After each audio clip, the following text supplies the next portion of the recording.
Hello learners, welcome to this video. आज मैं आपको कॉशीज इंटीग्रल फॉर्मूला बताने जा रही हूँ। ये एक इम्पॉर्टेंट फॉर्मूला है। इस पर बेस्ड क्वेश्चंस कई बार एग्जाम्स में आते हैं।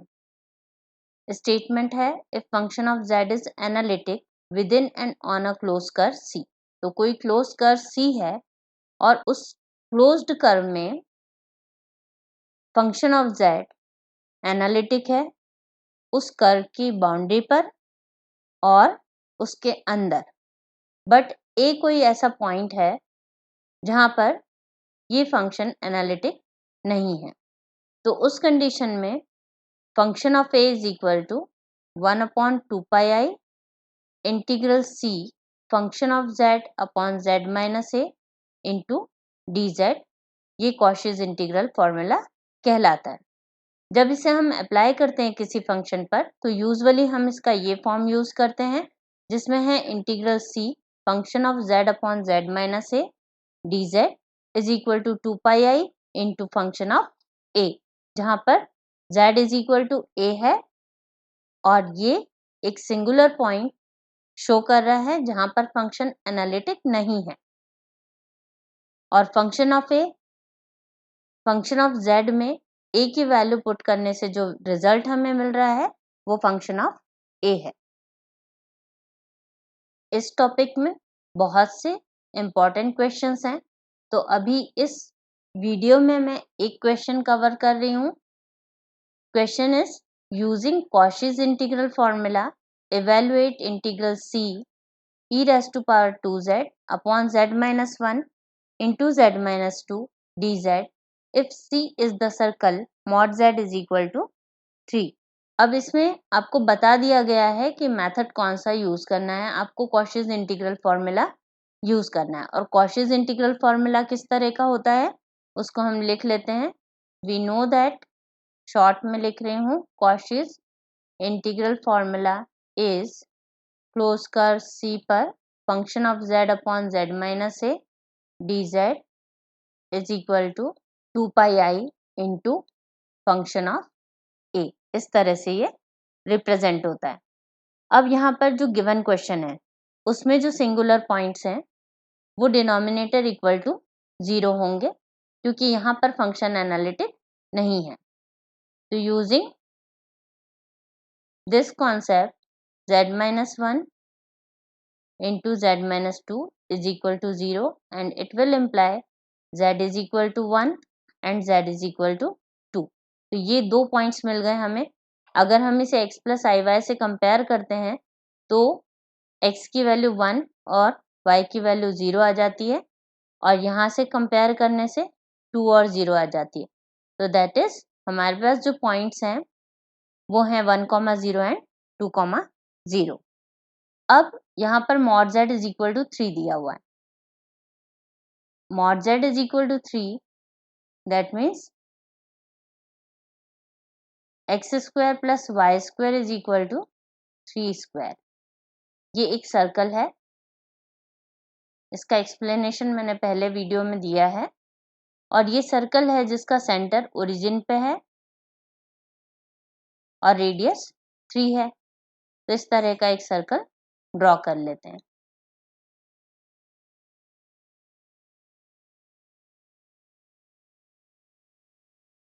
एक टेंटेटिव फिगर ले लिया। अब यहाँ पर जो पॉइंट्स हैं हमारे पास उनको हमने नोट डाउन कर लिया। ये ओरिजिन है 0,0 और 3 रेडियस का सर्कल है, इस कारण से ये जो पॉइंट है ये 3,0 होगा। ये पॉइंट -3,0 होगा। अब हमारे पास जो दो पॉइंट्स हैं z is equal to 1 and z is equal to 2 वो कहाँ पर लाई करेंगे।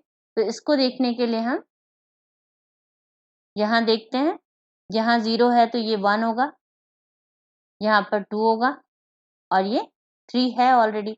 तो इस पॉइंट को और इस पॉइंट को हम इन पॉइंट से शो कर सकते हैं। It is 1,0 and this one is 2,0 और ये जो है क्लोज कर्व C है। तो इस C के अंदर ही दोनों पॉइंट लाई करने हैं। सो हम लिख सकते हैं both points lies inside C. ये देखना बहुत जरूरी है कि पॉइंट कहाँ पर लाई कर रहे हैं।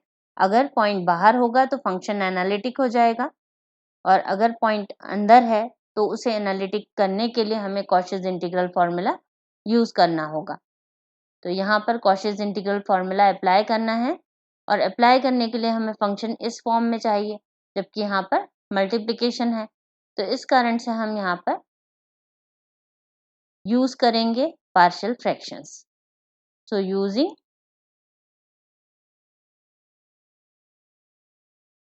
partial fractions,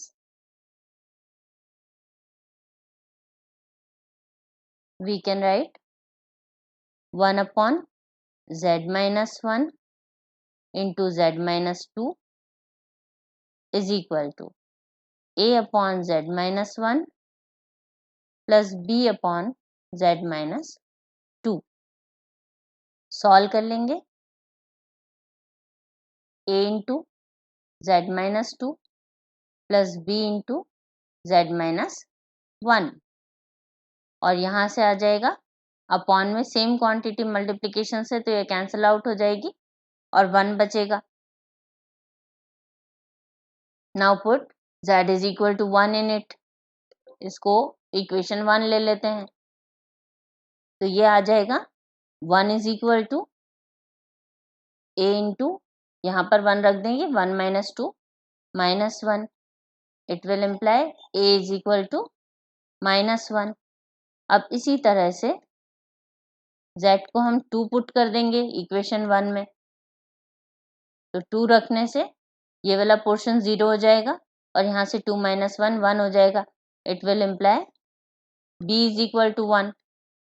तो अब इसे पुट कर लेंगे यहाँ पर, तो ये आ जाएगा 1 upon z minus 1 into z minus 2 is equal to a यानी कि -1, तो -1 upon z minus 1 and b is +1, तो 1 अपॉन z माइनस 2। तो ये हमारे पास रिजल्टेंट आ गया। अब जो हमारा क्वेश्चन है उसके अकॉर्डिंग हम लिख लेंगे और कॉशीज इंटीग्रल फॉर्मूला यूज करेंगे।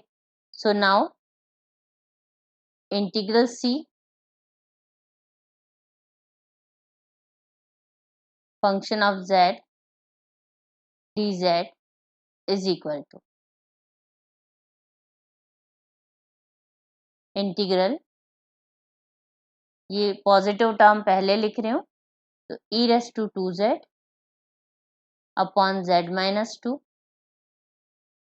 dz minus integral e raise to 2z अपॉन z माइनस 1 dz।